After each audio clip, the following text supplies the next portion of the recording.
Okay, I hope everybody can see the screen, can see my screen well. And so tonight's workshop is about understanding BART's general contracts, BART contracts, general and supplementary conditions for small business. So it's critical, of course, as you embark upon your BART projects that you understand, of course, what you're getting into. My name is, I'm Harry Overstreet II. I'm the Post Award Project Program Director. So we offer support through trainings like this one where we'll cover the contract conditions, webinars, workshops. We offer one-on-one technical assistance, which is really important to understand. So as you work on your projects, if you have an issue, that you can reach out to me, and that we have a team of technical assistants like Vanessa Young, who is an RE on a number of BART projects, is one of a team that we have that's able to assist with various issues that you have. And let me not get ahead of myself. And let me introduce Karwana Dyson. She's with us, a part of our team. She is to talk to us about the etiquette for Zoom. Hello, everyone, and good late afternoon. I'm Karwana Dyson. I'm the co-host for today. I'm actually just going to go over some Zoom practices. Of course, most of you are pretty much familiar with Zoom, the layout, but we'll just cover like some of the basics anyway. So all of you are already muted, but just, we're just going to ask that you remain muted while you're not speaking. Be mindful, of course, of background noises. We want to try to limit any and all distractions as possible because we're going to be sharing a lot of information. It's key information that really help you advance in business, as well as avoid multitasking as much as possible so that you can get the most out of the presentation today. During the presentation itself, you won't be able to ask questions during the presentation, but if you can post your questions inside the chat, then those will be the first questions that we'll address, and then we'll also open it up at the end for additional Q&As. So just to, if I don't know if you can see my screen, but to unmute, basically in the lower left corner, there's a mute button there. You just click that to unmute. If you can, or if you want to, you can actually start your video so we can see, who you are, and so we can actually connect with you as well. But if you have any other questions during the presentation, please feel free to drop your questions in the chat, and I will be here to make sure those questions get addressed. Thank you. Thank you. And so here's our agenda for the day, for the evening. Of course, we're going through the introductions. I'm going to tell you a little bit about the program briefly, and then we'll get to the meat of the presentation, which is, of course, the general and supplementary conditions. And for many of you who are subcontractors on the BART headquarters project, congratulations on your work. We know that this is a very fast-paced, moving project. I've been down a couple of times and met some of the people there on site. So congratulations on that. And if you haven't, needless to say, we're here for you if you have any issues, any questions. A little bit about our program. In general, we have, there are two aspects of the program. We have the pre-award program, which has numerous free services designed to help you increase your capacity to pursue more BART work.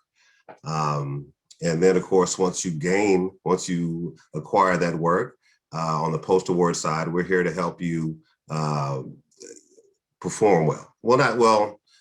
The performance is up to you. We're here to help you with the procedures and processes that are unique to BART sometimes. There's a lot of paperwork and different things that have to be dealt with. And sometimes it can be quite a daunting task for a small business to deal with the different procedures. And of course, we have a number of those listed here. Here we have a list of some of the upcoming topics that we'll cover. There is a wealth of information to be covered relative to BART projects. And this is, of course, a list of some of the upcoming topics that we're dealing with that are coming, and there'll be more, so please stay tuned. That's coming. And one additional, just to go back, all the information that we provide will be posted on our website. So there is information about that. So we'll have to get that to you, but we do have a website where we house all of the recordings from the workshops, and I can get that information to you. Our presenter tonight is Vanessa Young. Vanessa Young is an RE with 40 years of experience somehow in construction and management. She's worked on a number of BART projects, most recently in the new Hayward Maintenance Complex, Central Warehouse, and there are a number of other projects that are related to that, small projects. So there's that, and she has extensive experience with BART procedures and process. And congratulations, you have been awarded a construction contract with BART. Included in the contract documents was a volume containing the general conditions and supplementary conditions. The following presentation is an overview of the BART general and supplementary conditions contained in the contract documents you received. Upon completion of this presentation, the viewer should have a basic understanding of the contents of the BART general and supplementary conditions, as well as areas that may be of particular interest to the recipient of a BART construction contract.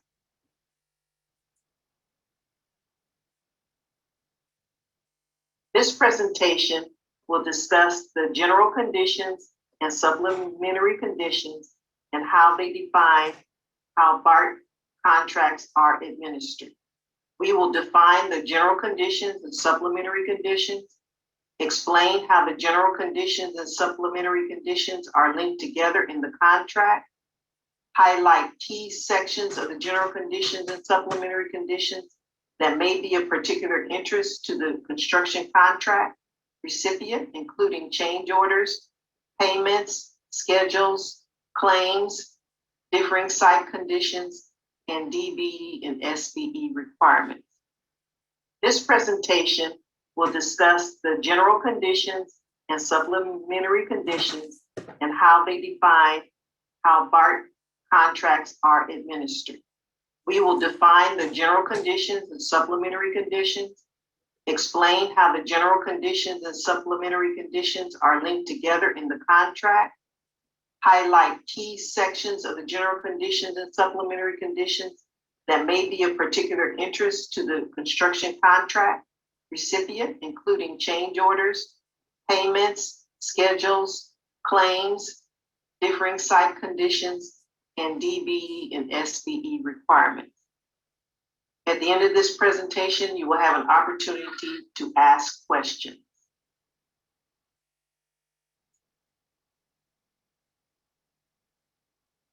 BART general conditions are the portion of the contract documents in which the rights, responsibilities, and relationships of the parties involved are itemized. It defines each contracting party's duties and privileges and the rules that will govern the relationship. The GCs anticipate and encompass every aspect of the construction contract and are the backbone of the entire contract. The general conditions provide the framework in which the construction contract is administered.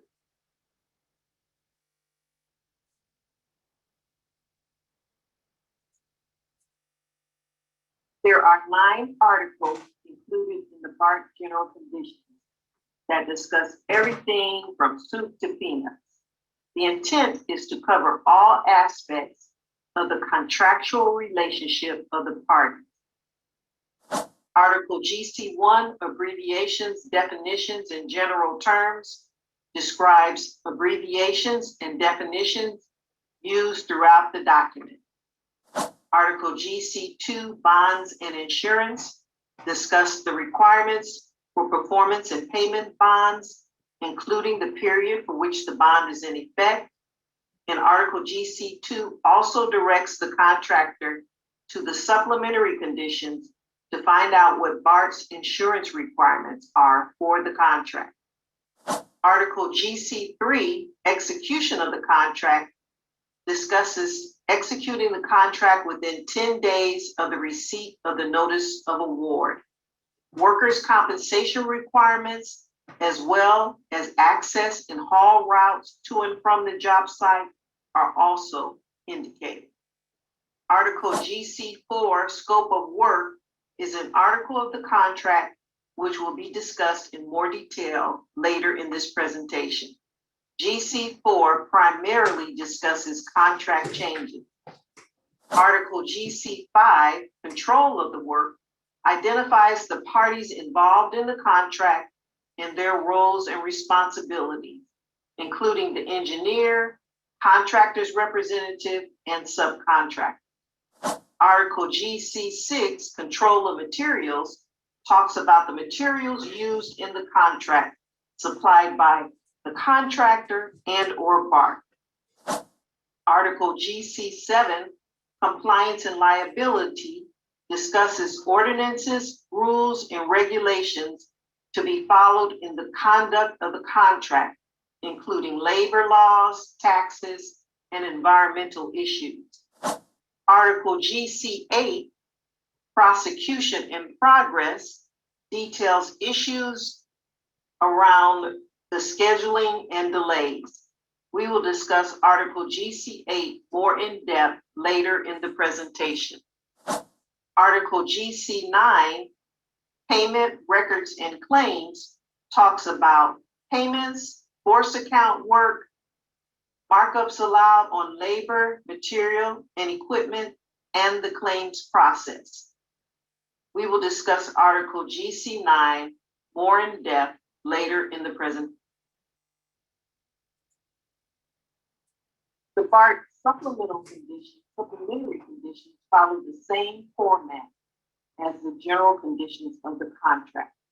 However, the supplementary conditions provide project-specific information applicable to the subject contract. The BART supplementary conditions contain the same articles as the general conditions, with the addition of one new article, SC10, Department of Transportation requirements. Article SC1, abbreviations, definitions, and general terms, modifies some of the abbreviations, definitions, and terms found in the general condition. Article SC2, bonds and insurance, specifies the insurance requirements for the project. Article SC3, execution of contract, modifies references to the time of execution of the contract, as well as workers' compensation language. Article SC4, scope of work, adds or supplements language related to changes to the work, as well as warranty and ownership of the work. Article SC5, control of work, adds language regarding correspondence with BART. Article SC6, control of materials, revises the language regarding property rights and material during construction. Article SC7, compliance and liability, is where the DBE and/or SBE requirements are identified. We will discuss this section later in the presentation. The Project Stabilization Agreement, which describes the relationship between the BART construction project and the local unions, may be found in SC7 if required. Article SC8, prosecution in progress, modifies the language regarding the commencement of work. In addition, partnering requirements may be found in SC8. Article SC9, payment records and claims, cites the most current payment regulations and outlines how claims are resolved. And the new article for supplementary conditions, Article SC10, Department of Transportation requirements, is not found in the general conditions, since not all BART projects are under the purview of the Department of Transportation. SC 10 includes Buy America, American Disabilities Act, and energy conservation provisions. There are some key articles of the general conditions and supplementary conditions that may be of particular interest to you, the contractor. For the next few minutes, we will discuss change orders, payment, schedule, claims, differing site conditions, and DBE or SBE requirements.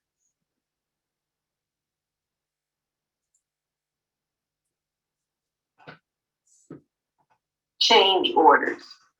Change orders are essentially mini agreements to adjust the work, the price, and the schedule of the initial contract. When they're validly executed pursuant to the contract, change orders become a part of the original contract. The general conditions discuss how change orders must be agreed upon, executed, and billed. BART reserves the right to make changes to the contract. The general conditions and supplementary conditions describe the framework in which changes are made and incorporated into the contract, including the responsibilities of BART and the contractor. Change notices are issued by BART, the owner, and describe the scope of work to be added or modified. The contractor is responsible for responding to the change notice with a cost proposal within a specified amount of time. Change notices may be issued by BART requesting a proposal only, whereby the cost must be mutually agreed upon before the work proceeds. However, a change notice may be issued as a notice to proceed up to a certain dollar amount.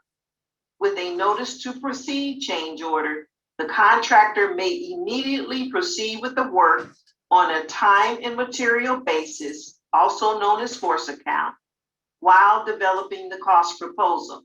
GC 4.2 describes the process in detail, including the contractor's acknowledgement or protest of the change notice. Note that notwithstanding a protest, all notice to proceed change order work must proceed despite any dispute related to compensation for the work. GC 4.2.2 describes the elements of the contractor's cost proposal, which should include labor, material, and equipment breakdown for the scope of work described in the change notice. The difference in cost between the work in the base contract versus work in the change order must be identified, and the contract price may be increased or decreased by the difference as applicable. GC 9.3 and SC 9.2 describe the markups allowed on labor, material, and equipment. If additional time is required to complete the work, the contractor should also include this in his cost proposal. Change orders. GC 4.2.3 describes the change order process. Once the contractor's price is accepted and or negotiations concluded, a change order is issued and incorporated into the contract. Again, delays in performing the work due to price disputes are not permitted under the contract. If the contractor does not agree with the terms of the change order, he or she may sign it and indicate protested under his or her signature. The change order protest procedures are discussed in GC 4.2.4. Contract payments are discussed in GC 9.1 through GC 9.2, GC 9.7 through GC 9.8.1, SC 9.1, and SC 9.9. Price and payment provisions determine the full contract price and how payments are structured. GC 9.1 and GC 9.2 iterate that the terms of payment are for the price indicated in the contract and do not include loss of profit or separate payment for general conditions. SC 9.1 cites the prompt payment provisions of the California Public Contract Code, which includes timely payments to both contractors and subcontractors. GC 9.7 notes that progress payments or partial payments are made according to the amounts invoiced and agreed upon by both parties pursuant to the contract. Retention or substitution of securities in lieu of retention is discussed in GC 9.7.1 and SC 9.7.1. The contractor should be aware that subcontractor payment tracking is required on BART contracts as outlined in SC 9.7.2. The subcontractor payment tracking system verifies subcontract amounts and payments to subcontractors. Time seems fairly obvious. However, the provisions of the general conditions and supplementary conditions detail more than just the deadline to complete your work. GC 8.1 and SC 8.1.1 define when the notice to proceed is issued. There is usually a reference that directs you to contract specification section 01-100, which specifies the duration of the contract, normally in calendar days. GC 8.2 outlines the requirements for the submission of progress schedules and approval of the progress schedules by BART. Delays and time extensions are discussed in GC 8.4, which include delays to critical path activities, weather delays, and force majeure. Claims for delays must be accompanied by a time impact evaluation and computation of actual loss for evaluation by BART. If delays are accepted by BART, a change order will be issued to extend the contract. The contract duration is stipulated in the contract specification. SC 8.2 notes that liquidated damages will be assessed if the contract duration exceeds the amount of time stipulated in the contract specifications or by change order. GC 8.3.2 notes that substantial completion is achieved once all contract work is completed to the satisfaction of BART. Disagreements arise all the time on construction projects. GC 9.4 through GC 9.6 and SC 9.4 and SC 9.5 provide how these disagreements should be addressed in the BART contract. Should a claim arise due to a dispute for compensation or time, the contractor should provide an initial notice of potential claim within 48 hours of the occurrence of the dispute. Within 20 days after the initial notice, the contractor shall provide a notice of potential claim describing the full details of the claim, including cost and time impacts. Note that work may not stop due to this disagreement. BART will review the claim within 45 to 90 days, depending on the dollar value of the claim. Conferences, additional information, and negotiations occur during the review period. If agreement is reached, a contract change order is issued.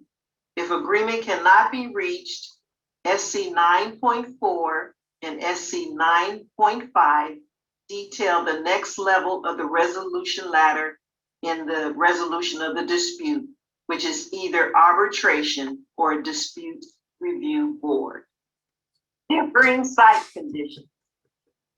It is a good practice to expect the unexpected when performing construction activities, particularly on existing structures or when performing underground work activities. GC 4.6 through GC 4.6.2 describe the actions that each party should take if differing site conditions are encountered. Differing site conditions normally fall in the categories of subsurface unknown conditions, like unknown utilities or foundations, contaminated or hazardous waste, such as the encountering of asbestos wrapped pipe, or archaeological discoveries, like grave sites or historical sites. The contractor should notify BART immediately upon encountering any of these situations, both verbally and in writing. BART will investigate the conditions and determine if an adjustment is due the contractor in the case of subsurface conditions or hazardous waste. The work shall continue whether or not there is agreement as to whether a differing site condition exists. However, in the case of archaeological finds, work shall cease until a plan of action is developed. Finally, we will discuss DBE and/or SBE requirements. The DBE and/or SBE requirements are discussed in detail in SC 7.1. The goals set for DBE and/or SBEs are identified in this article. Prevailing wage rates are listed in SC 7.1 as well as SC 10. The prevailing wage rate is the minimum wage rate that a contractor or subcontractor may pay their workers. Certified payrolls are submitted on elations each week and are verified by BART's Office of Civil Rights. The DBE and/or SBE goals are important to consider in the development of cost proposals for additional scope of work to the contract. It is incumbent upon the contractor to meet the DBE and/or SBE goal, which will be affected by the inclusion of additional scope of work. Every cost proposal shall be accompanied by a good faith effort statement, which outlines the contractor's effort to include DBE and/or SBE contractors as participants in the scope of work. Cost proposals may not be accepted if good faith efforts are insufficient. DBEs are disadvantaged business enterprises and SBEs are small business enterprises.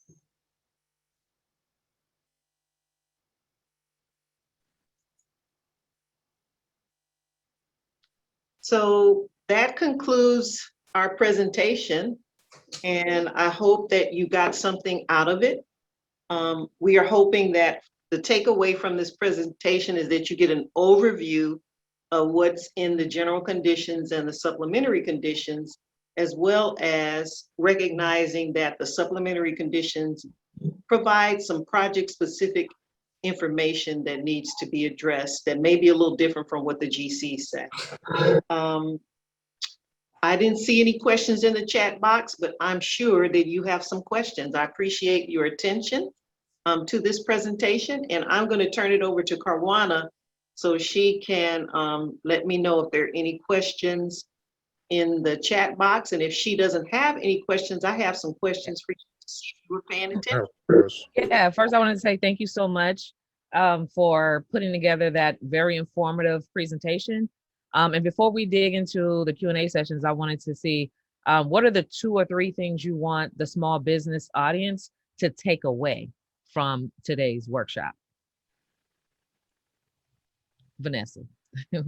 Oh, Yeah. you know, that they know an overview of the general conditions, what they contain and how they're organized, and how they're quite similar. The supplementary conditions are quite similar, but they provide some project-specific information that they would need to address or need to be aware of as they go about executing the contract. Those are the big takeaways. The general conditions and supplementary conditions are the fine print of the contract, and they may look a little daunting, but they really aren't. There's only, 9 sections in the GCs and 10 in the SCs, and they're pretty straightforward. So you just need to pay attention to them. They're often overlooked, but they are very important. How long does it take? We have a question from, is that William? Yes. Okay. What was your question? It wasn't very clear. Yes, Ms. Young, my name's William Brown. I just like to know on a force account, when the owner decide to put a change order into a force account, what is the minimum time for that force account to be paid? We're on a project and there's been some force accounts, and I'm just like to know more or less what is the minimum time for work that was done for the change order to be paid. Okay, Mr. Brown, that's a great question. So the GC's outline, I believe is in the GC4 and in GC9, it outlines force account work. So if you are doing force account work, you should have been issued a change notice. And that change notice will be a notice to proceed up to a certain amount, say notice to proceed for $50,000.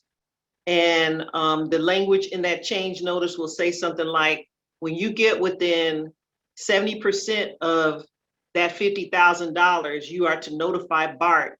And then we will talk with you about increasing that notice to proceed amount.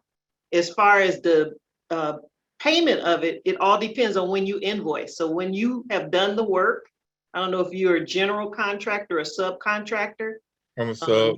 You're a subcontractor. So if you work on that force account work that month, and say the force account, your contract, your subcontract or your change order from the contractor was what, $50,000, and you did $20,000 worth of work in February for that change order, you should be sending an invoice in to the contractor in March. And then once you send that invoice into him, he's going to submit it in his March pay application more than likely.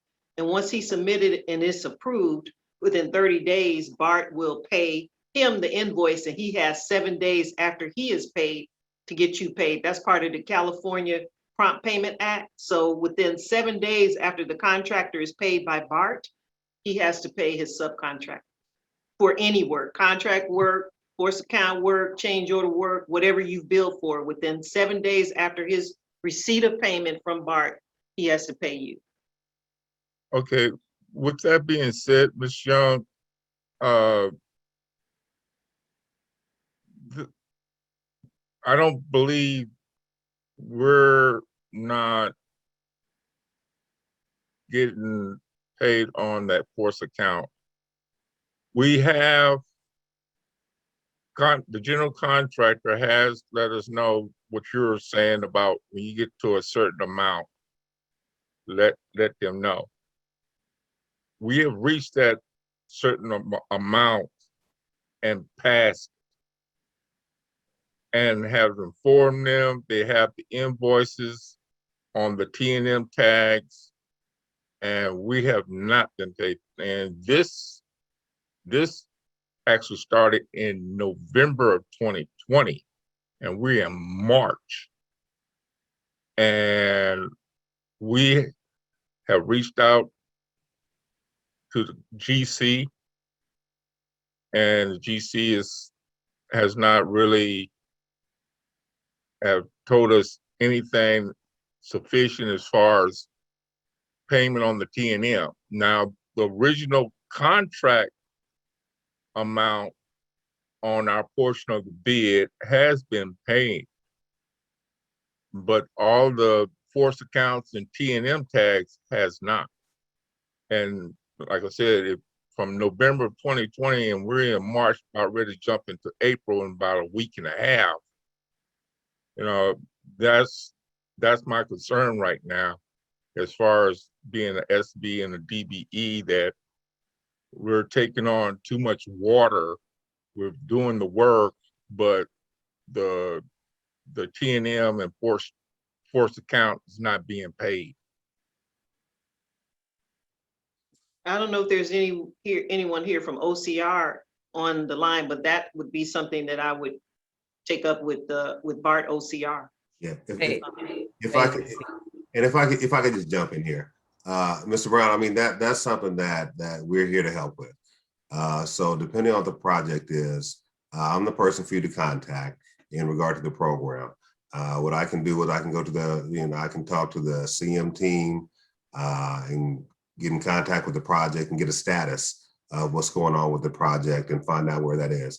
And depending on which project it is that we're talking about, there may be different people from our team who are actually working with that project, who have access to the contract documents and that sort of thing. That's one of the things I do when I go to the project meetings, if need be. So I'm the person for you to bring that to, and I can try and help you with that project. Do you mind if I ask offhand which project specifically, or if? Yes, it's the Brown 3 Plumbing is on the 19th Street BART modernization project. The contractor is Provan Management Incorporated. Yep, I'm familiar with the project. And so we're up under a force account right now with the CN 017 17.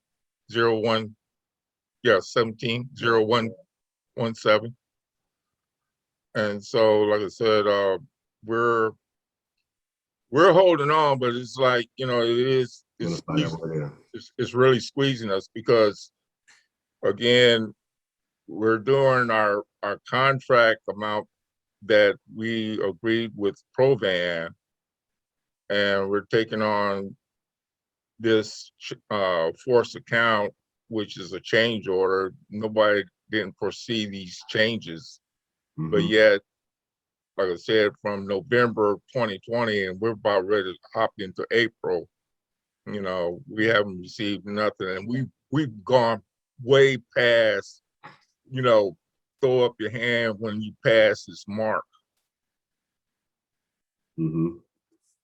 But like I said, I appreciate you, Mr. Overstreet, and we will reach out to you as far as email correspondence if you want some more information on it, or even see our T&M tags that we've sent to Provan. Mr. Brown, let's have a phone conversation, a phone call conversation. Okay. Right. Mohammed Talib is the technical specialist who's been assigned to that project, who's working with that. And I'm sorry, I didn't catch that name again. Mohammed Talib. Oh yeah, okay. Right. And he has access to the contract documents, and we can work with you on that. So if you reach out to me, I will call you tomorrow at some point, but we'll talk about this, and I'll be able to help you get some information about at least where that is, because that's one of the things that our program is able to do, is we're able to work directly with the CM teams, with the general contractors. And quite honestly, that's really where our program is really unique, because we have the ability to communicate with all of the different parties involved in the project to really try and get to the bottom of an issue. So I'll work with you directly on that. Okay. All right. Thank you, Mr. Overstreet and Ms. Young. Appreciate your answering and on this. Absolutely. You're welcome. So I have a question for the group, if you don't have any questions for me. Did I see the question? Melvin, are you speaking? Yeah, it looks like Melvin. You have to unmute. I apologize. I have a question, Ms. Young. Sure. How long does a GC have to review and either approve or reject a pay app? And if it's approved, how long do they have to pay? So if I submit a pay app in January, how long do they have to pay me? So that all depends. So the contractor should be submitting invoices to BART monthly. So if you submitted, depending on what time of the month you submitted that invoice, usually during the first part of the month is when we will get invoices from the contractor. So if, say for instance, you want to get a payment for work that you did in March this month, then certainly by the end of the month, you should be sending your invoice to the contractor so that he can submit it with his April invoice to us. Once he gets your invoice, he should be including it in his invoice to us. Now, we don't really have control over whether he does that or not, but he should be including whatever invoice he gets from you into his invoice to us. The time that he takes to approve it, I can't really speak to that, but BART has to review and approve or comment on his invoice within 7 days. There may be some changes that he needs to make to his invoice. There may be missing certified payrolls, or maybe we don't have a release, or he doesn't have the proper documentation to support that invoice. But once the invoice is approved, then within 30 days, he gets a payment from BART. And then within 7 days after that, you should get a payment from him if you were in that invoice. Now, not all contracts do this, but on the contracts that I administer, we get a conditional waiver from the contractor and all of the subcontractors that are in the invoice. So if you provide a conditional waiver, then you know when he has submitted that invoice to BART, because it's going to be around the date that you signed that conditional waiver. And then you can, from there, you can figure, 40 days later, I should be getting a payment from the contractor. Within 40 days after that, I should be getting a payment from the contractor. But again, when you invoice him, that doesn't necessarily mean that he's going to invoice us, because it may be a timing thing. So if he submits his invoice, what I would do is I would find out, when do you submit your invoice to BART?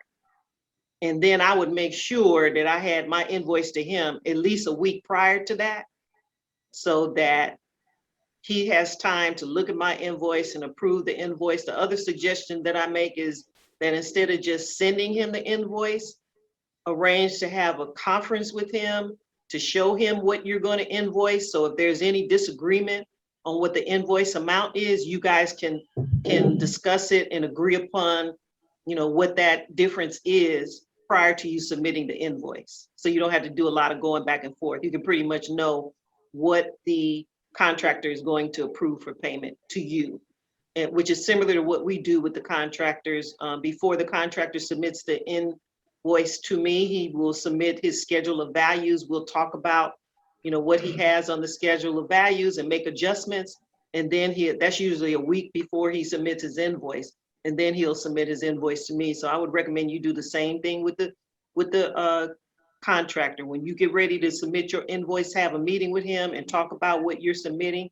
Y'all hash out if there's any disagreement, so and then when you send it in, you're going to get paid. Because what you don't want him to do is sit on it and say, oh, I don't agree with this amount, and then put it at the bottom of the pile and get back to you, much later. So when you send it in, y'all should have agreement that that's what you're getting paid. So what if I submit it in early January, but it's approved as is, no changes need to be made, but it's not approved until the next month, but it's well before the cutoff deadline for submitting pay apps for January, but it's not approved until February? So you submitted it in January, and you and he or she had a conversation, and he said, yeah, okay, this is okay, I'm gonna pay it. Correct. In January, yeah. But we actually had that, it was actually a December payment that we had the discussion about, and it was resubmitted in January. We worked it out, and it was resubmitted in January as is, the way that it was. but it was not approved until February. And what, did he give you a reason why? No, ma'am. Okay, so that's what I'm saying. Before you submit it as is, you should have agreement from him.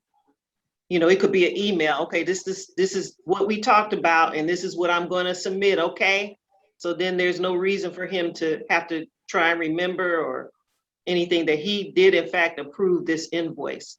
So you submitted it early January, and he just get into it in February, and he submitted it with his current pay application. I don't know. Okay. I don't know. Yeah, that's a she. A she It She, the is, project yes. manager is a she. It is. for the contractor? Yes. Yes. Okay, all Um, right. Yeah, their time for paying you is 7 days after they get paid. Their time for approving, you know, that we don't really stipulate their time for approving in the contract, but what our contract does say is that they should have the same terms that we have in our contract in their subcontracts. So yeah, that's what our contract says. So contractually, it should be, my apologies for this phone ringing. Contractually, it should be within 7 days of receipt of your invoice. They should be either telling you, no, I'm not going to approve it unless you change these items, or yes, it's approved. If their contract mirrors our contract with them, because our contract is with them, it's not with, unfortunately, our contract is not with the subcontractor, it's with the general contractor. But what our contract, what the GCs do say is that contract with the subcontractor should have the same terms that the contractor that we have with BART, that BART has with the general contractor. So in that, I'm sorry, in that case, for Melvin's situation, since it's past that point, who will be a go-to person either at BART or SBSS for him to get those issues addressed, or should he address it directly with the contractor? Well, Melvin is, how you doing, Melvin? Good to see I'm you. good, Harry. How's it going, man? Good.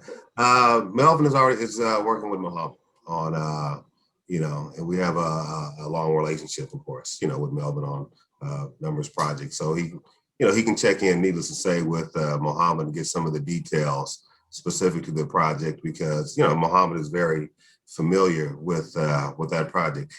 And if I might ask, is that 19th or is that Powell Street? That's Powell Street. And my question regarding pay app is a new question, because I was fully expecting to see January's billing this month. And so it's a brand new question, and that's why I haven't addressed Muhammad with it. He's actually helping me on another thing, but that's why I haven't talked to him about it as of yet. I was expecting to see that payment this month and hadn't seen it yet. Right.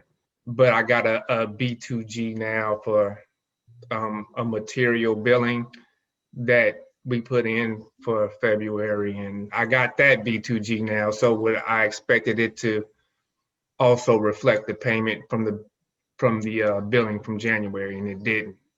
And so I just got that B2G now in the last couple of days. So You mean the notice from B2G now, as far as?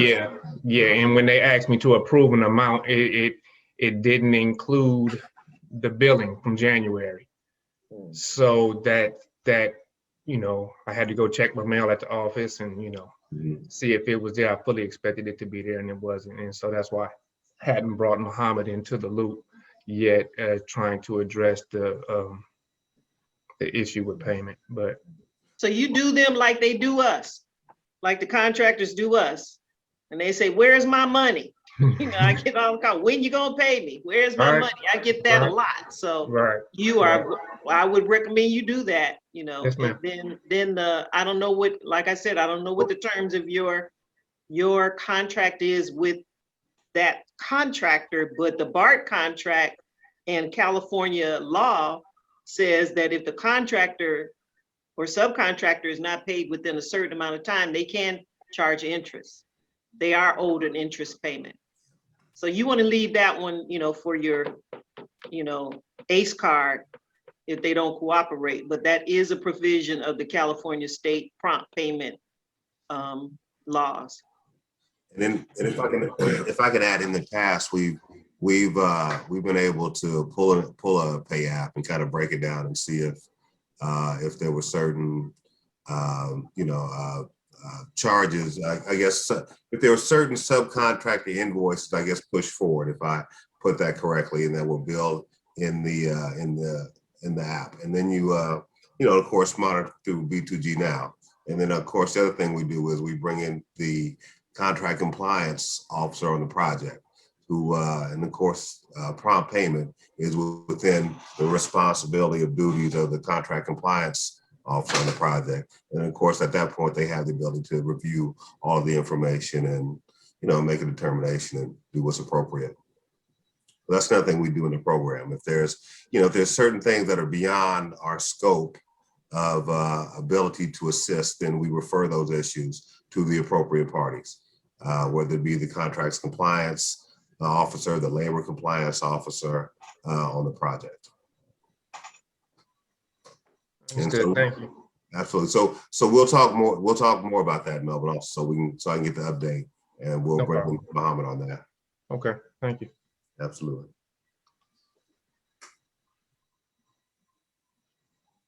We have any other questions? How you? I got a question. Ms. Young, as a RE with BART, on the material, when you're talking about the general conditioning and material, have you ran into where the owner is asking for one material and they want a certain warranty, and the warranty for that material is not the same what the owner's requesting? Have you ran across something like that? Yes, that happens quite frequently. And so what the contractor or subcontractor is responsible to do, say for instance, the warranty for the particular item that the supplier gives is 1 year, but BART wants a 3-year warranty, you can pay for an additional 2 years of warranty. So it's very important that you read the specifications and see what the warrant, how much warranty is required for that particular item, and in your preparation of your bid to the contractor, you include the additional warranty years. So you should include that in your price. Okay, this is one, because you are bound to provide what is in the contract document. So the contract and a lot of times BART requires more warranty than is normally provided by the suppliers. So all you do is you just ask when you're putting together your price, you ask how much is it going to cost to get me 2 additional years of warranty, and add that to your price. I understand what you're saying about that, Ms. Young, but at this particular project, they don't BART is asking for, not like you buy a car or appliance and you want extra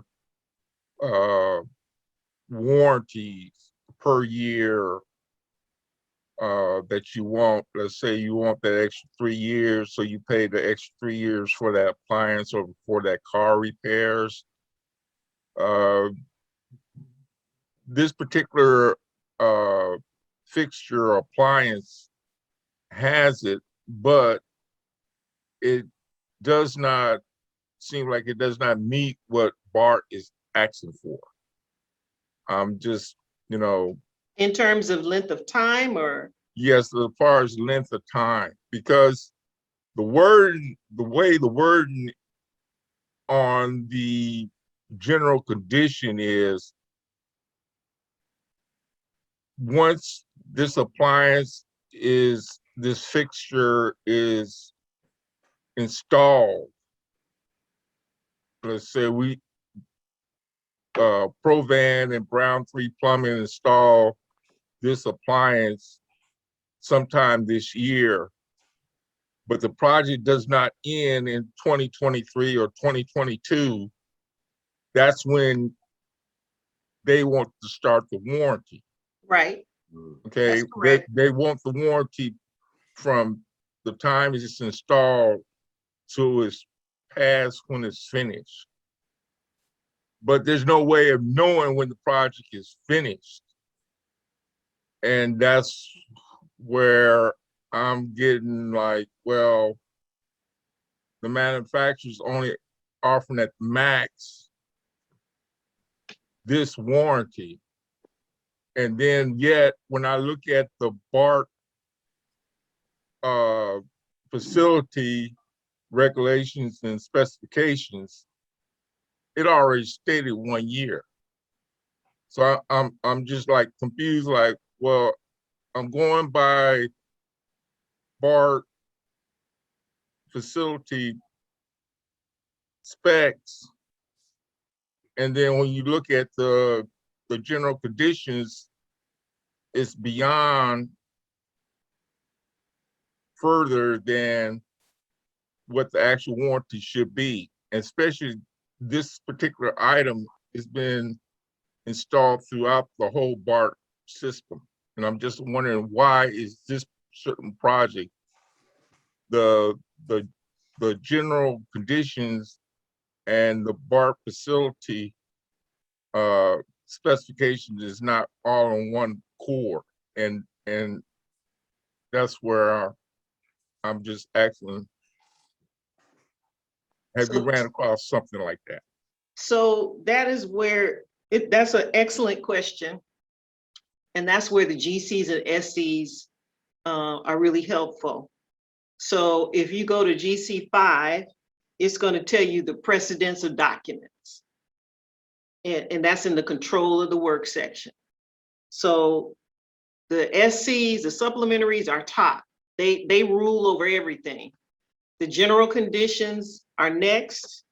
Then you have the specifications, like the BFS, the BART facility standards, and the project specific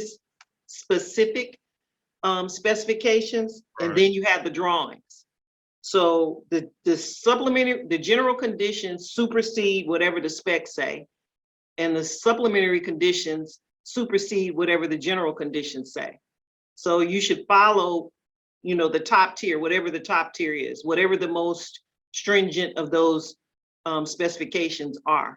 That's what you should follow. And typically, BART's warranties start when the project is finished, and typically the finish of the project is a known date. It usually says, the project will finish 372 days from notice to proceed. Yeah, so right. you know when that date is. So Right. if you're, and oftentimes, things are installed, 6 months, 9 months prior to the project being finished. But that's, that's known going in. So then you also have to know that I'm going to have to get an extended warranty for this. I'm gonna have to figure in an extended warranty. And I don't know of any, what I haven't run up against is a supplier that won't give you an extended warranty. They'll give it to you for some money and you have to pay them, but they'll give it to you. Right. Yes, it does. But with that being said, my submittal for this particular equipment is not being approved because the wording of the general condition and the manufacturer is not the same. And so that's why this particular equipment is being held up, because I'm trying to get the submittal approved. It's exact what BART wants, but is the wording. It's not so much the equipment. That's equipment they want. It's the wording of the warranty, the manufacturing warranty, and their extended warranty is not going to be the same as what BART wants it worded. And that's where I'm having a problem with on this 19th Street BART station. So the manufacturer said they will not put in the wording that we require? Right, exactly. They're putting their foot down saying, no, this, and then they also telling me the same thing. Well, they have the same equipment over 10 different BART stations. So why now? Why now? Why this project? They want to, tell us a specific wording on the warranty. So I will say this. Every BART project is not the same. Right. It's I not agree. the same. I Even agree though with you did it yesterday on another BART project, you may come to Harry's project and it's different. And there may be any number of reasons why things change from the time you got to my project to Harry's project. So we have to go by what our documents say. That's our playing field. That's our sandbox. So we got to go by that. And if the manufacturer is saying, we will not give you, we don't care how much money you pay us, we're not going to give you that kind of warranty, then you need to bring that to the attention of, you need to get that in writing from the manufacturer, where they say, well, no, that's not possible for us to do that, no matter how much money you throw at us. And submit that to BART for evaluation. Yes, I have done that through the channel of getting it from the manufacturer, then sending it to the GC, and Provan has sent it to BART, but as of now, we haven't got anything back. I don't know. I'm just bringing up something that you kind of answered my question, Ms. Young, as far as what supersedes what, but like I said, as a subcontractor, I'm in the middle of a dispute that's not even in my control. As a plumbing contractor, it's like, yeah, this is the fixture you want, this is the equipment you want, I'm going to install it, but I don't have nothing to do with warranty of the manufacturer, any of those items that BART is having a problem with. So I'm just kind of asking you the question: as you being an RE, have you experienced that, and how was it resolved? Because right now it's not resolved. So my experience is that the manufacturer will just provide the language and an extended warranty, and there's an additional cost for doing that. That has been my experience. I haven't run across anything that the manufacturer said, well, no, we will not give you the warranty you're asking for. The other thing is that, if you get it in writing from him that says, no, we cannot provide that warranty, then as an RE, I would take a look at it and go to BART and see if they could live with it, or if they would accept something else. The manufacturer may say, well, no, I can't give you that particular language in the warranty, but I can give you this, which is kind of similar. Would you accept that? Okay. But BART is asking for these things for a reason. They may have run into a problem with that particular piece of equipment or fixture somewhere along the line and say, hey, this is how we're going to fix this, by asking for this type of warranty, because the previous warranty didn't solve our problem that came up with this particular fixture. So that's usually the reason why things change. So I would expect as the RE, you would give me something in writing from the manufacturer that says, no, I can't give you that, but I can give you this. And then I would take it to BART and see if they would give me a variance for that particular warranty. Because they're going to point to the GCs, they're going to point to the controlling document and say, hey, but this Right, was yeah. this was what you signed, you know. Yeah, but at the same time, that's something that as a subcontractor, you're not really aware of that. I mean, when the bidding process is coming along, most subcontractors just going out and finding the price for the equipment, and then once the bid is awarded, well, you got it. But at the same time, the wording is like I said, I don't want to go back through it, but I know it's with this project RE. I'm just saying that right now we haven't heard anything, and it's hanging up because of what BART wants, the owner wants, as far as the wording versus what I've sent to saying what the manufacturers want to say, and I guess there's not no agreement on it as of yet. But thank you for that, Ms. Young. You're welcome. Very welcome. I hope it gets resolved. Yeah, I do too. I really do. Well, yeah, and I'd like to stay in touch with you on that, Mr. Brown, and see what we can do to help with that. We'll keep you posted on that.